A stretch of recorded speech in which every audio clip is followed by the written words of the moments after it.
Je vous montre tout de suite comment préparer 4 accompagnements 100% végétaux pour rendre vos raclettes beaucoup plus fancy tout l'hiver. La star de la raclette végétale cette année, c'est la fameuse la Jojo, la Josette de J&Joy. Elle est bio, elle est à base de pois chiches et surtout, elle fond super bien sur tout ce que vous allez mettre dans votre assiette. Premier accompagnement, vous allez récupérer une poêle, vous allez y ajouter des oignons que vous avez préalablement ciselés et vous allez rajouter des raisins secs, une bonne dose d'huile, un verre d'eau et un petit peu de sel pour les faire dégorger.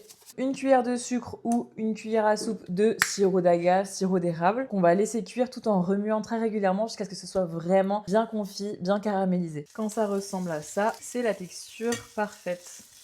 On va préparer nos champignons légèrement snackés à la sauce soja.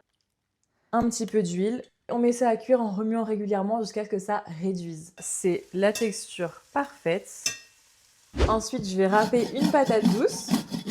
Je vais rajouter de la fécule, un petit peu de sel. Dans une poêle, je mets de l'huile et je vais venir déposer mes petits tas de patates douces. Et on va faire cuire ça. Tu peux éventuellement le remettre en forme comme ça. Et l'accompagnement qui va peut-être le plus vous surprendre, c'est la poire. Vous allez sans doute vous dire, mais qu'est-ce que la poire vient foutre dans la raclette? Mais en réalité, la poire, ça se marie super bien avec le fromage et avec la raclette, ça fonctionne très très bien. Je vais venir les couper en petits dés et on va faire rôtir ça très légèrement à la poêle. Un petit peu de sel et un petit peu d'huile. Quelques minutes suffisent, là on a vraiment la texture qu'il nous faut.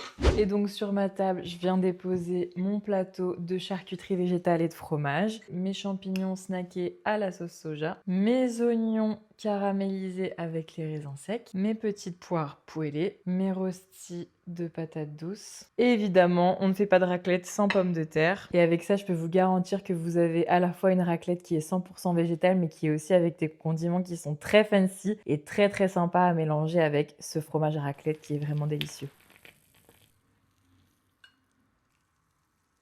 Si vous avez jamais goûté ces combos-là, franchement, testez parce qu'il faut avoir la vision, c'est un régal. Incroyable.